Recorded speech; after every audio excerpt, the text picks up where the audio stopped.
بسم اللہ الرحمن الرحیم۔ السلام علیکم۔ امید کرتی ہوں آپ سب خیریت سے ہوں گے۔ ہدہد روشن دان کے راستے کمرے میں داخل ہوا اور حضرت سلیمان علیہ السلام کا خط ملکہ کے سینے پر رکھ کر واپس باہر نکل گیا۔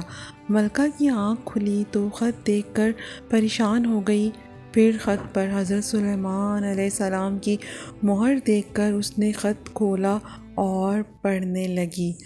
خط میں یہ لکھا تھا: اپنی طاقت اور قوت پر ہرگز اتنا ناز اور تکبر نہیں کرنا چاہیے، بلکہ خداوند و برتر کے حضور جھک جانا چاہیے۔ اسی کی رضا کو اپنا نصب العین اور اس کے احکام کی پابندی کو اپنا شیوا بنانا چاہیے۔ خط پڑھ کر ملکہ بلقیس نے اپنے درباریوں کو طلب کر کے حضرت سلیمان علیہ السلام کے بارے میں دریافت کیا کہ وہ کون ہیں اور کہاں کے رہنے والے ہیں۔ درباریوں نے بتایا کہ حضرت سلیمان علیہ السلام بہت طاقتور اور جلیل القدر بادشاہ ہیں، جو خود کو پیغمبر کہتے ہیں اور لوگوں کو دین حق کی دعوت دیتے ہیں۔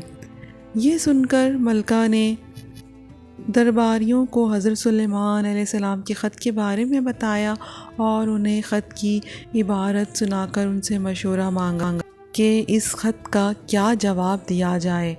درباریوں میں سے چند بڑے ارکان حکومت نے کہا، ہمیں حضرت سلیمان علیہ السلام سے خوف نہیں کھانا چاہیے، کیونکہ ہمارے پاس بے حساب جنگی ساز و سامان ہے۔ اگر انہوں نے ہمارے ملک پر حملہ کیا تو ہم ڈٹ کر مقابلہ کریں گے۔ اس کے باوجود آپ جو بھی مناسب سمجھیں فیصلہ کریں، ہم اس کی تعمیل کریں گے۔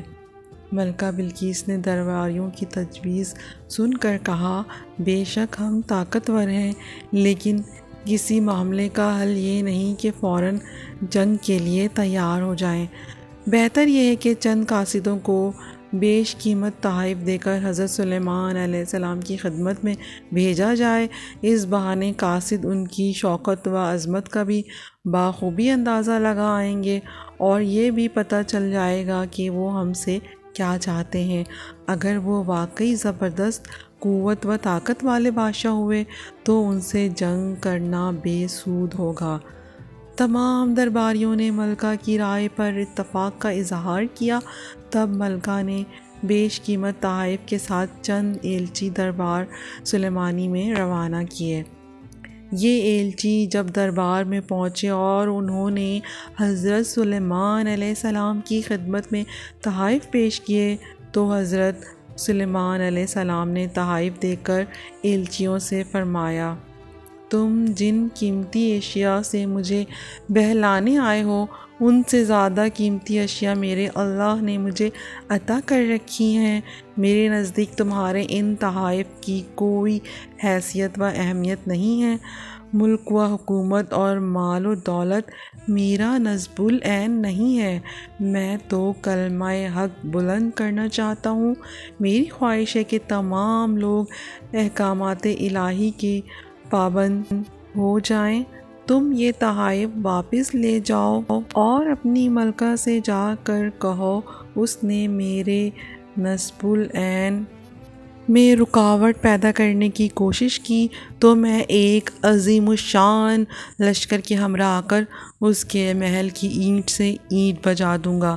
ایلچیوں نے واپس جا کر ملکہ بلقیس کو حضرت سلیمان علیہ السلام کے جواب سے مطلع کیا اور ان کی شان و شوکت کا نقشہ بیان کیا۔ تب ملکہ بلقیس فکر مند ہو گئی اور ایک بڑے وفد کو لے کر حضرت سلیمان علیہ السلام کی طرف روانہ ہوئی۔ وہ اپنے عظیم الشان تخت پر سفر کر رہی تھی۔ حضرت سلیمان علیہ السلام کو ملکہ بلقیس کی آمد کا علم ہوا تو انہوں نے درباریوں سے پوچھا، تم میں سے کوئی ایسا شخص ہے جو ملکہ بلقیس کے تخت کو اس کے یہاں پہنچنے سے پہلے لے آئے؟ حضور، دربار کا وقت ختم ہونے تک میں بلقیس کا تخت یہاں لا سکتا ہوں۔ ایک جن نے ادب سے کہا، حضرت سلیمان علیہ السلام نے فرمایا نہیں، یہ تو بہت وقت ہے، میں اس سے بہت پہلے یہاں ملکہ کا تخت دیکھنا چاہتا ہوں۔